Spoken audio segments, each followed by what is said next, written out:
मराठा समाजाला आरक्षण मिळत नसल्याच्या नैराश्यातून तरुणाची आत्महत्या। आत्महत्येपूर्वी लिहिलेल्या चिठ्ठीत आरक्षणाचा उल्लेख। बोरी पोलिसात आकस्मिक मृत्यूची नोंद। जिंतूर तालुक्यातील रेपा येथे मराठा समाजाला आरक्षण मिळत नसल्याच्या कारणावरून एका तरुणाने गळफास घेऊन आत्महत्या केल्याची घटना शनिवारी दिनांक 23 मे रोजी उघडकीस आली। अंकुश माधवराव मस्के वय 36 राहणार रेपा तालुका जिंतूर असं मृत तरुणाचं नाव आहे। पोलीस सूत्रांकडून मिळालेल्या माहितीनुसार दिनांक 23 मे रोजी सकाळी 8:30 ते 9:30 वाजण्याच्या दरम्यान रेपा येथील शिल्पा अंकुश मस्के यांच्या शेत गट क्रमांक 58 मध्ये ही घटना घडली। अंकुश मस्के यांनी शेतातील लिंबाच्या झाडाला दोरीच्या साहाय्याने गळफास घेऊन आत्महत्या केली।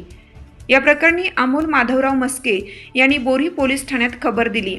आत्महत्येपूर्वी अंकुश मस्के यांनी लिहिलेल्या चिठ्ठीत मराठा समाजाला आरक्षण मिळत नसल्याने आत्महत्या करत आहे असा उल्लेख आढळून आल्याची माहिती मिळाली। घटनेची माहिती मिळताच बोरी पोलीस ठाण्याचे सहाय्यक पोलीस अधीक्षक रामेश्वर धोंडगे व पोलीस कर्मचाऱ्यांनी घटनास्थळी भेट देऊन पंचनामा केला। त्यानंतर मृतदेह शवविच्छेदनासाठी ग्रामीण रुग्णालयात पाठवण्यात आला। या प्रकरणी बोरी पोलीस ठाण्यात आमरू क्रमांक 8/2026 कलम 194 BNSS अंतर्गत आकस्मिक मृत्यूची नोंद करण्यात आली असून पुढील तपास बीड जमादार सिद्धार्थ कोकाटे हे करीत आहेत।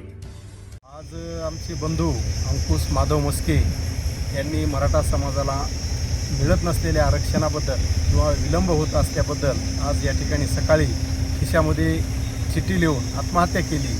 त्या चिठ्ठीमध्ये त्यांनी असा स्पष्ट उल्लेख केलेला आहे की मी जरांगे समर्थक असून जरांगे पाटलांनी पुन्हा उपोषणाला बसू नये अशी त्यांची मागणी होती। आज डबघाईस आलेला आमचा मराठा समाज त्याला लवकरात लवकर आरक्षण मिळावं या नैराश्याची भूमिका त्यांच्या मनात होती।